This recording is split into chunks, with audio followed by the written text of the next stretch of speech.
আসসালামু আলাইকুম এভরিওয়ান। আমরা বর্তমানে আছি কক্সবাজার মেরিন ড্রাইভে। আমরা হিমছড়ির দিকে যাচ্ছি। দেখুন, আসলে বর্তমানে যদিও কক্সবাজার থেকে কলাতলি থেকে কিছু রোড পর্যন্ত আপনার রোডের পাশে পাইলিংয়ের কাজ হচ্ছে সাগরের সাইডে। তারপরে দেখুন আসলে অসাধারণ সুন্দর। দেখুন আসলে কক্সবাজার আসলে, মেরিন ড্রাইভে না আসলে সৌন্দর্যটা আসলে বোঝা যায় না। দেখুন এক সাইডে পাহাড়, এক সাইডে সাগর, মানে অসাধারণ, মানে দেখার মতো সিন। দেখুন এক সাইডে পাহাড় সাদা, এক সাইডে হচ্ছে সাগর, আবার পাশে ঝর্ণা আছে। আর হচ্ছে কক্সবাজারে হিমছড়ির দিকে মেরিন ড্রাইভে গেলে অবশ্যই চাঁদের গাড়িতে গেলে সবচেয়ে ভালো।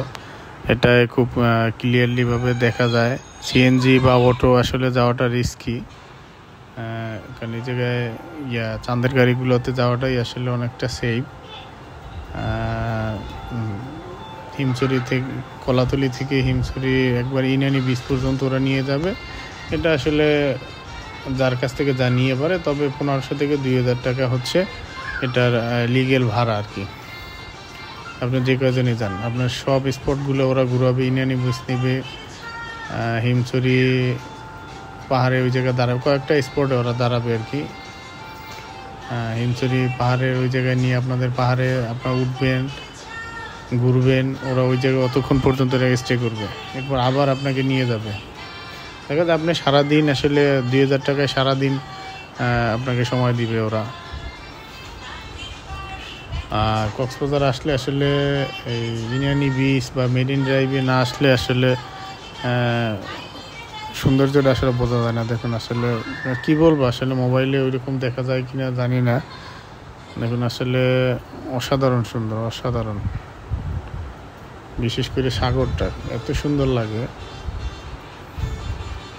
দেখুন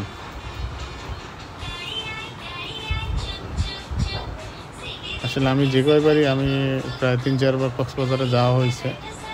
প্রত্যেকবারই হিমছড়ি, ইনানি, মেরিন ড্রাইভ এগুলো সবগুলো যাওয়া হয়েছে সবসময়।